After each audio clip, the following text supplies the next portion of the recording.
இதைத் தொடர்ந்து குகராஜன்.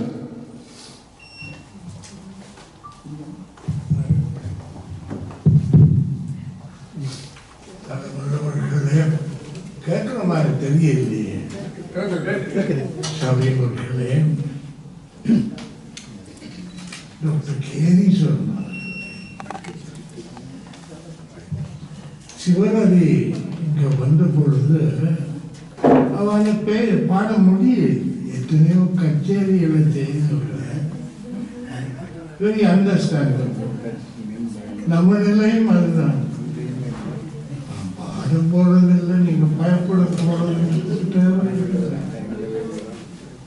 ஒரு குரல் 1330 குரல்களில் ஒரு குரல் தக்க தகவலர் என்பது அவரவர் எச்சத்தால் அறியப்படும்.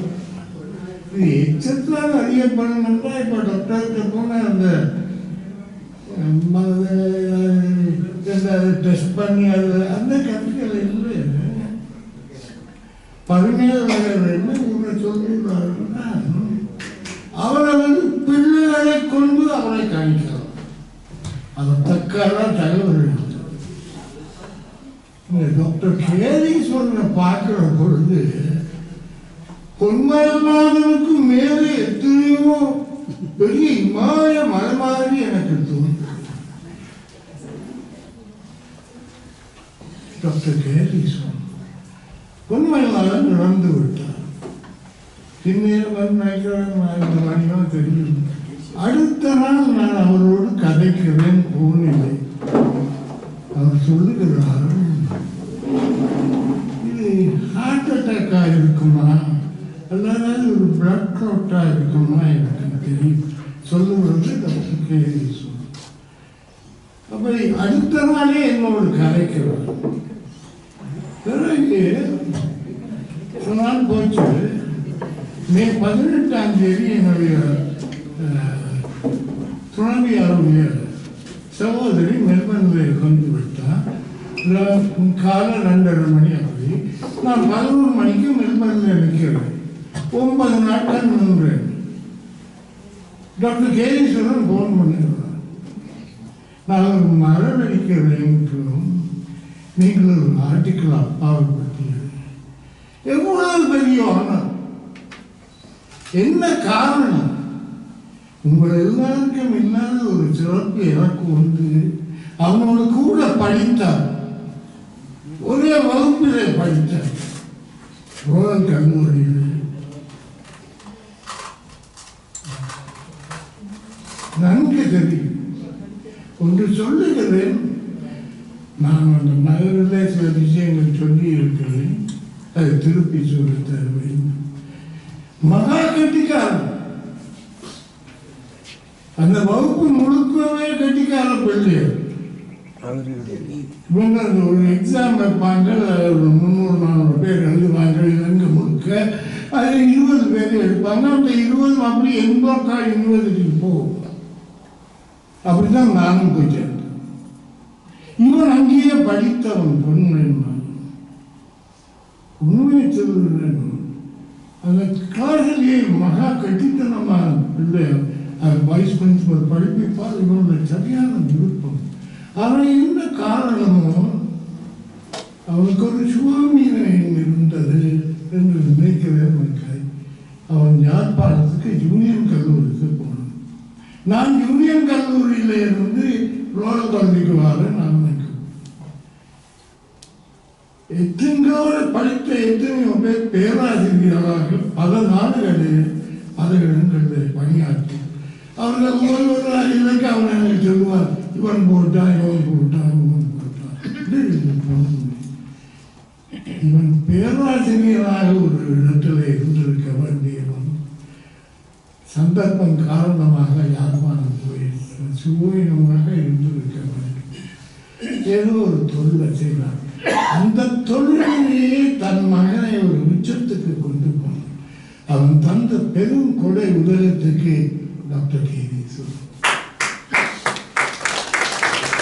ஆனால் டாக்டர் கேரீஸ்வரன் என் தாய் தகப்பனை வைத்து பார்த்தான், வடிவாக பார்த்தான். நான் சொன்னால் அது எந்த இதில் என்னுடைய துறவியார் சிவரதை கேட்டாலும் அதெல்லாம் அந்த பெருமை சேர்ந்து ஒரு நல்ல மகனை பெறலாம் பல பேருக்கு. ஆனால் ஒரு நல்ல மருமகள் எத்தனை பேருக்கு அமையும்? 100 சொல்ல முடியும், 1000 எத்தனை மருமகன் மாமான மறுக்கிறாங்க. இப்படியே பேசிக்கொண்டு போனால் மற்றவர்களுக்கு. ஆகவே எதுவாக இருந்தாலும் அளவாக இருக்கும். இந்த திரைப்பட பாடல்கள் கூட கொஞ்சம் கூடி போட்டு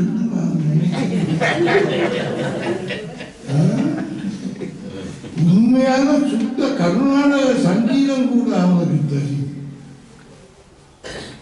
காதினை சீலம்பு கொஞ்சம் கைவளை கூறுங்க முத்து மாலைகள் செய்ய தெருவாசலில் வந்தான். மதுரை மணியை இந்த பாட்டு ஒரு நாள் காலமே கேட்டுட்டு உனக்கு ஃபோன் பண்ணி சொல்றேன். நல்ல நண்பன் தான். அதே நல்லா எனக்கு மதுரை மணின்ற பாட்டு. மதுரை மணி சினிமாவுக்கு பாட்டு எழுதுவாரா? நான் கேட்கிறேன், இத்தனை பாட்டு சினிமாவுக்கு பாட்டு எழுதுவாரா? மதுரை மணி காலினி சீலம்பு கொஞ்சம் அதை வச்சு 4 தரம் சிவராதிக்கு தெரியும். இவன் என்ன சொல்லுகிறான்? பொன்மையில் நானும் அதே இதே பாட்டு செம்ப வைத்தியநாத வாழ்ந்த பாடி இருந்தார். அவர்கிட்ட பாட்டை போட்டு காட்டுறான். நான் கேட்கிறேன், எனக்கோ வித்தியாசம் தெரியவில்லை. 2 ஒரு இப்படி தூய்மையான கர்நாடக சங்கீதத்தை தெரிந்தவன் பொன்மயில்நாதன். அவனுடைய பேர் நான் பொன்மயில்நாதன், பொன்மயிலை நாதன். நாளைக்கான அந்த ஊருக்கு பேர் அப்படி இருக்கலாம். இன்னும் பேசினா பாவம்.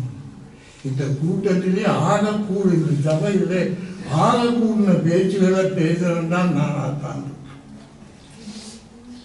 சங்கரன் இருக்கிறாரா?